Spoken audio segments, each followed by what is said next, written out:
यह झाड़ू सीधी किसने खड़ी की? बीजी ने त्योरी चढ़ाकर विकट मुद्रा में पूछा। जवाब न मिलने पर उन्होंने मीरा को धमकाया। इस तरह फिर कभी झाड़ू की तो वे कहना चाहती थी कि मीरा को काम से निकाल देंगी, पर उन्हें पता था नौकरानी कितनी मुश्किल से मिलती है। फिर मीरा तो वैसे भी हमेशा झोड़ू झोड़ू मुद्रा में रहती है। मैंने नहीं रखी, मीरा ने ऐंठ कर जवाब दिया। क्यों रखी थी? तुझे इतना नहीं मालूम कि झाड़ू घड़ी रखने से घर में दलिद्दर आता है, कर्ज बढ़ता है, रोग जड़ पकड़ लेता है? यह तो मैंने कभी नहीं सुना। जाने कौन गांव की है तू? माँ के घर से कुछ भी तो सीख कर नहीं आई। काके का काम वैसे ही ढीला चल रहा है, तू और झाड़ू खड़ी रख, यही सीख है तेरी।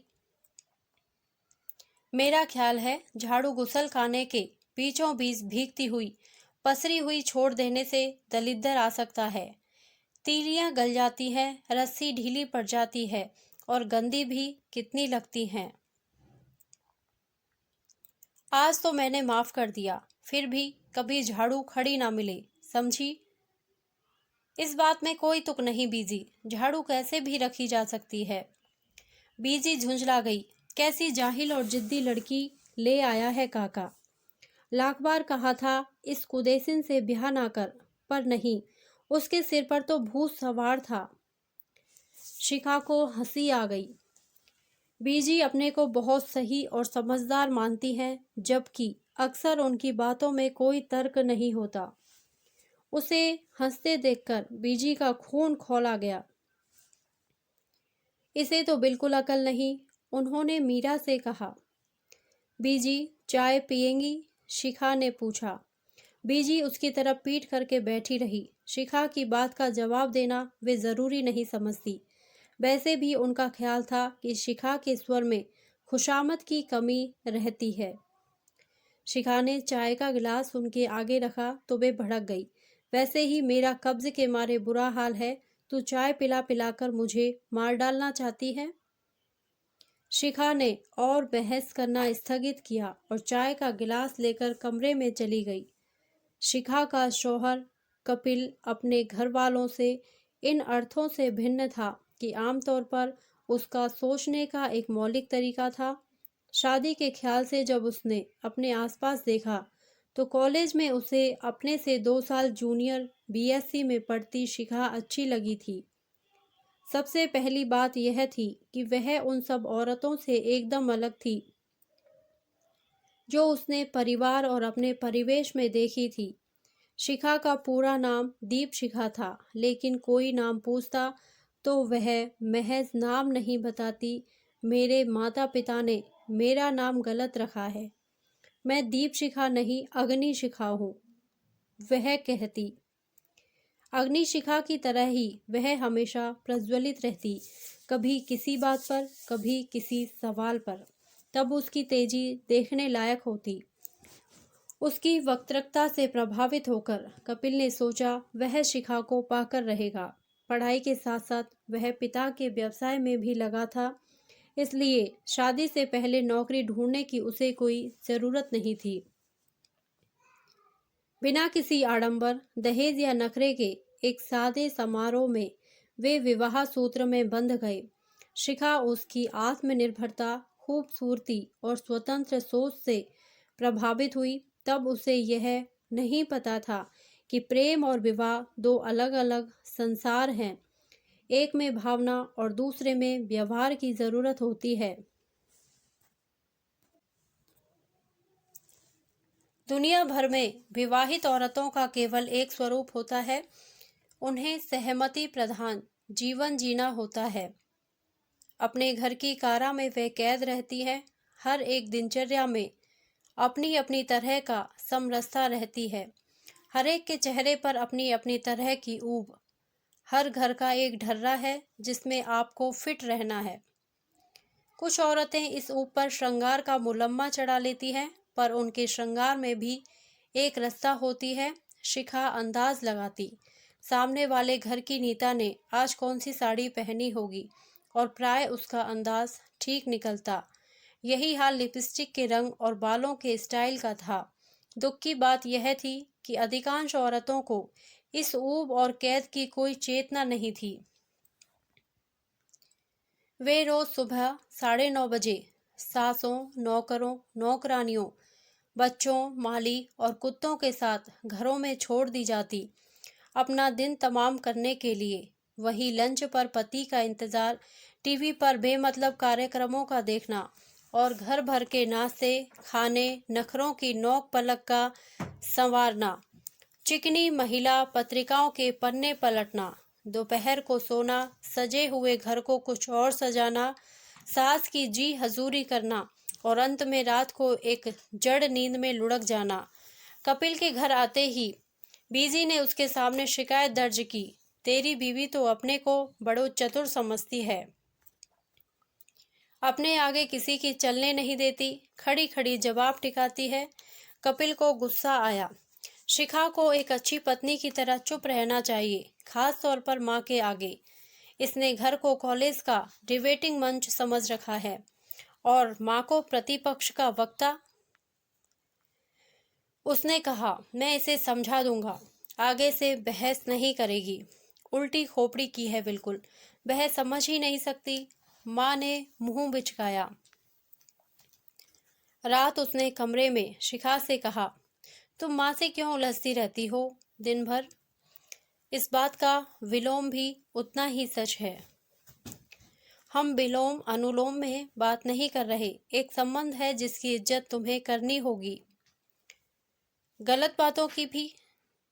माँ की कोई बात गलत नहीं होती, कोई भी इंसान परफेक्ट नहीं हो सकता। कपिल तैश में आ गया। तुमने माँ को इम्परफेक्ट कहा? तुम्हें शर्म आनी चाहिए, तुम हमेशा ज्यादा बोल जाती हो और गलत भी। तुम मेरी आवाज बंद करना चाहते हो? मैं एक शांत और सुरुचिपूर्ण जीवन जीना चाहता हूँ। शिखा अंदर तक जल गई इस उत्तर से, क्योंकि यह उत्तर 1000 नए प्रश्नों को जन्म दे रहा था। उसने प्रश्नों को होठों से क्लिप से दबाया और सोचा, अब वह बिल्कुल नहीं बोलेगी, यहाँ तक कि ये सब उसकी आवाज़ को तरस जाएंगे, लेकिन यह निश्चय उसे निभ ना पाता। बहुत जल्द कोई ना कोई ऐसा प्रसंग उपस्थित हो जाता कि ज्वालामुखी की तरह फट पड़ती और एक बार फिर बदतमीज और बदजुबान कहलाई जाती। तब शिखा बेहद तनाव में आ जाती। उसे लगता घर में जैसे टॉयलेट होता है, ऐसे एक टॉकलेट भी होना चाहिए, जहां खड़े होकर वह अपना गुबार निकाल ले, जंजीर खींचकर बातें बहा दे और एक सभ्य शांत मुद्रा से बाहर आ जाए। उसे यह भी बड़ा अजीब लगता है कि वह लगातार ऐसे लोगों से मुखातिब है जिन्हें इसके इस भारी भरकम शब्दकोश की जरूरत नहीं है। घर को सुचारू रूप से चलाने के लिए सिर्फ 2 शब्दों की दरकार थी, जी और हाँ जी। कल छोले बनेंगे? जी, छोले बनेंगे। पाजामों के नाड़े बदले जाने चाहिए। हाँ जी, पाजामों के नाड़े बदले जाने चाहिए। उसने अपने जैसी कई स्त्रियों से बात करके देखा, सब में अपने घरबार के लिए बेहद संतोष और गर्व था। हमारे तो ये ऐसे हैं, हमारे तो ये वैसे हैं, जैसे कोई नहीं हो सकता। हमारे बच्चे तो बिल्कुल लवकुश की जोड़ी हैं। हमारा बेटा तो पढ़ने में इतना तेज है कि पूछो ही मत। शिखा को लगता उसी में शायद कोई कमी है, जो वह इस तरह संतोष में लबालब भरकर मेरा परिवार महान के राग नहीं अलाप सकती। रातों को बिस्तर में पड़े पड़े वह देर तक सोती नहीं, सोचती रहती, उसकी नियति क्या है, न जाने कब कैसे एक फुल टाइम गृहिणी बनती गई, जबकि उसने जिंदगी की एक बिल्कुल अलग तस्वीर देखी थी। कितना अजीब होता है कि 2 लोग बिल्कुल अनोखे अकेले अंदाज में इसलिए नज़दीक आए कि वे एक दूसरे की मौलिकता की कद्र करते हों, महज इसलिए टकराए क्योंकि अब उन्हें मौलिकता बर्दाश्त नहीं। दरअसल वे दोनों अपने अपने खलनायक के हाथों मार खा रहे थे। यह खलनायक था रूटीन, जो जीवन की खूबसूरती को दीमक की तरह चाट रहा था। कपिल चाहता था कि शिखा एक अनुकूल पत्नी की तरह रूटीन का बड़ा हिस्सा अपने ऊपर ओढ़ ले और उसे अपने मौलिक सोच विचार के लिए स्वतंत्र छोड़ दे। शिखा की भी यही उम्मीद थी। उनकी जिंदगी का रूटीन या ढर्रा उनसे कहीं ज़्यादा शक्तिशाली था। अल सुबह वह कॉलबेल की पहली कर्कश ध्वनि के साथ जग जाता और रात 12 के टन टन घंटे के साथ सोता। बीजी घर में इस रूटीन की चौकीदार तैनात थी। घर की दिनचर्या में जरा सी भी देर सबेर उन्हें बर्दाश्त नहीं थी।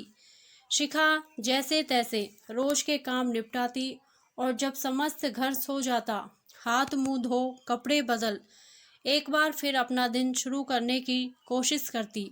उसे सोने में काफ़ी देर हो जाती और अगली सुबह उठने में भी। उसके सभी आगामी काम थोड़े पिछड़ जाते। बीजी का हिदायतनामा शुरू हो जाता। यह आधी आधी रात तक बत्ती जलाकर क्या करती रहती है तू? ऐसे कहीं घर चलता है? ससुर 1940 में सीखा हुआ मुहावरा टिका देते, early to bed and early to rise वगैरह वगैरह। हिदायतें सही होती पर शिखा को बुरी लगती। वह बेमन से झाड़ू झाड़न पोंछे का रोजना मचा हाथ में उठा लेती, जबकि उसका दिमाग किताब कागज और कलम की मांग करता रहता। कभी कभी छुट्टी के दिन कपिल घर के कामों में उसकी मदद करता। बीजी उसे टोक देती, ये औरतों वाले काम करता तू अच्छा लगता है? तू तो बिल्कुल जोरू का गुलाम हो गया है। घर में एक सहज और सघन संबंध को लगातार ठोक पीट कर यांत्रिक बनाया जा रहा था। एकांत में जो भी तन्मयता पति पत्नी के बीच जन्म लेती, दिन के उजाले में उसकी गर्दन मरोड़ दी जाती। बीजी को संतोष था कि वे परिवार का संचालन बढ़िया कर रही हैं। वे बेटे से कहती, तू फिक्र मत कर, थोड़े दिनों में मैं इसे ऐन पटरी पर ले आऊंगी। पटरी पर शिखा तब भी नहीं आई। अब 2 बच्ची की माँ हो गई। बस इतना भर हुआ कि उसने अपने सभी सवालों का रुख अन्य लोगों से हटाकर कपिल और बच्चों की तरफ कर लिया। बच्चे अभी कई सवालों के जवाब देने लायक समझदार नहीं हुए थे, बल्कि लाड़ प्यार में दोनों के अंदर एक तर्कातीत तुनक मिजाजी आ बैठी थी। स्कूल से आकर वे दिन भर वीडियो देखते, गाने सुनते, आपस में मारपीट करते और जैसे तैसे अपना होमवर्क पार लगाकर सो जाते। कपिल अपने व्यवसाय से बचा हुआ समय अखबारों, पत्रिकाओं और दोस्तों में बिताता। अकेली शिखा घर की कारा में कैद घटनाहीन दिन बिताती रहती। वह जीवन के पिछले 10 सालों और अगले 20 सालों पर नजर डालती और घबरा जाती। क्या उसे वापस अग्नि शिखा के बजाय दीप शिखा बनकर ही रहना पड़ेगा? मध्यम और मधुर मधुर जलना होगा। वह क्या करे अगर उसके अंदर तेल की जगह लावा भरा पड़ा है? उसे रोज लगता कि उन्हें अपना जीवन नए सिरे से शुरू करना चाहिए। इसी उद्देश्य से उसने कपिल से कहा, क्यों नहीं हम 2-4 दिन को कहीं घूमने चलें? कहाँ? कहीं भी, जैसे जयपुर या आगरा। वहाँ हमें कौन जाता है? फिजूल में एक नई जगह जाकर फंसना। वहाँ देखने को बहुत कुछ है। हम घूमेंगे, कुछ नई और नायाब चीज़ें खरीदेंगे, देखना एकदम फ्रेश हो जाएंगे। ऐसी सब चीज़ें यहाँ भी मिलती हैं। सारी दुनिया का दर्शन जब टीवी पर हो जाता है तो वहाँ जाने में क्या तुक है? तुक के सहारे दिन कब तक बिताएंगे? बच्चों ने इस बात का मजाक बना लिया। कल को तुम कहोगी अंडमान चलो, घूमेंगे। इसका मतलब अब हम कहीं नहीं जाएंगे, यहीं पड़े पड़े एक दिन दरख्त बन जाएंगे। तुम अपने दिमाग का इलाज कराओ। मुझे लगता है तुम्हारे हार्मोन बदल रहे हैं। मुझे लगता है तुम्हारे भी हार्मोन बदल रहे हैं। तुम्हारे अंदर बराबरी का बोलना एक रोग बनता जा रहा है। इन ऊल जलूल बातों में क्या रखा है? शिखा याद करती वे प्यार के दिन जब उसकी कोई बात बेतुकी नहीं थी। एक इंसान को प्रेमी की तरह जानना और पति की तरह पाना कितना अलग था। जिसे उसने निराला समझा वही कितना औसत निकला। वह नहीं चाहता जीवन के ढर्रे में कोई नयापन या प्रयोग। उसे एक परंपरा चाहिए जी हजूरी की। उसे एक गांधारी चाहिए जो जानबूझकर ना सिर्फ अंधी हो बल्कि गूंगी और बहरी भी। बच्चों ने बात दादी तक पहुंचा दी। बीजी एकदम भड़क गई। अपना काम धंधा छोड़कर काका जयपुर जाएगा? क्यों? बीबी को सैर कराने? एक हम थे, कभी घर से बाहर पैर नहीं रखा। और अब जो आप तीर्थ के बहाने घूमने जाती हैं वह? शिखा से नहीं रहा गया। तीर्थ को तू घूमना कहती है? इतनी खराब जुबान पाई है तूने। कैसे गुजारा होगा तेरी गृहस्थी का। काश गोदरेज कंपनी का कोई ताला होता मुंह पर लगाने वाला, तो ये लोग उसे मेरे मुंह पर जड़कर चाबी सेफ में डाल देते। शिखा ने सोचा, सच ऐसे कब तक चलेगा जीवन। बच्चे शहजादों की तरह बर्ताव करते। नाश्ता करने के बाद झूठी प्लेटें कमरे में पड़ी रहती मेज पर। शिखा चिल्लाती, यहाँ कोई रूम सर्विस नहीं चल रही है। जाओ अपने झूठे बर्तन रसोई में रख कर आओ। नहीं रखेंगे, क्या कर लोगी? बड़ा बेटा हिमाकत से कहता। न चाहते हुए भी शिखा मार बैठती उसे। एक दिन बेटे ने पलटकर उसे मार दिया। हल्के हाथ से नहीं, भरपूर घूंसा मुंह पर। होठ के अंदर एक तरफ का मांस बिल्कुल चिथड़ा हो गया। शिखा सन्न रह गई। न केवल उसके शब्द बंद हो गए, जबड़ा भी जाम हो गया। बर्तन बेटे ने फिर भी नहीं उठाए। वे दोपहर तक कमरे में पड़े रहे। घर भर में किसी ने बेटे को गलत नहीं कहा। बीजी एक दर्शक की तरह वारदात देखती रही। उन्होंने कहा, हमेशा गलत बात बोलती हो, इसी से दूसरे का खून खौलता है। शुरू से जैसे तूने ट्रेनिंग दी वैसा वह बना है। ये तो बचपन से सिखाने वाली बातें हैं। फिर तू बर्तन उठा देती तो क्या घिस जाता। उन्हीं के शब्द शिखा के मुंह से निकल गए। अगर ये रख देता तो इसका क्या घिस जाता। बदतमीज कहीं की, बड़ों से बात करने की अकल नहीं है, बीजी ने कहा। ससुर ने सारी घटना सुनकर फिर 1940 का एक मुहावरा टिका दिया, as you sow shall you reap. Kapil ने कहा, पहले सिर्फ मुझे सताती थी, अब बच्चों का भी शिकार कर रही हो। शिकार तो मैं हूँ, तुम सब शिकारी हो, शिखा कहना चाहती थी, पर जबड़ा एकदम जाम था। होठ अब तक सूज गया था। शिखा ने पाया, परिवार में परिवार की शर्तों पर रहते रहते ना सिर्फ वह अपनी शक्ल खो बैठी, वरन अभिव्यक्ति भी। उसे लगा वह ठूस ले अपने मुंह में कपड़ा या सी डाले इसे लोहे के तार से। उसके शरीर से कहीं कोई आवाज़ ना निकले, बस उसके हाथ पांव परिवार के काम आते रहें। ना निकले इस वक्त मुंह से बोल, लेकिन शब्द उसके अंदर खलबलाते रहेंगे। घर के लोग उसके समस्त रंध्र बंद कर दें, फिर भी ये शब्द अंदर पड़े रहेंगे, खौलते और खदकते। जब मृत्यु के बाद उसकी चीर फाड़ होगी तो ये शब्द निकल भागेंगे शरीर से और जीती जागती इबारत बन जाएंगे। उसके फेफड़ों से, गले की नली से, अंतड़ियों से चिपके हुए ये शब्द बाहर आकर तीखे, नुकीले, कटीले, जहरीले असहमति के अग्रलेख बनकर छा जाएंगे घर भर पर। अगर वह इन्हें लिख दे तो एक बहुत तेज एसिड का आविष्कार हो जाए। फिलहाल उसका मुंह सूजा हुआ है, पर मुंह बंद रखना चुप रहने की शर्त नहीं है। ये शब्द उसकी लड़ाई लड़ते रहेंगे। धन्यवाद। यदि आपको यह कहानी अच्छी लगी हो तो प्लीज़ मेरे वीडियो को लाइक करें, शेयर करें और मेरे चैनल को सब्सक्राइब करें। धन्यवाद।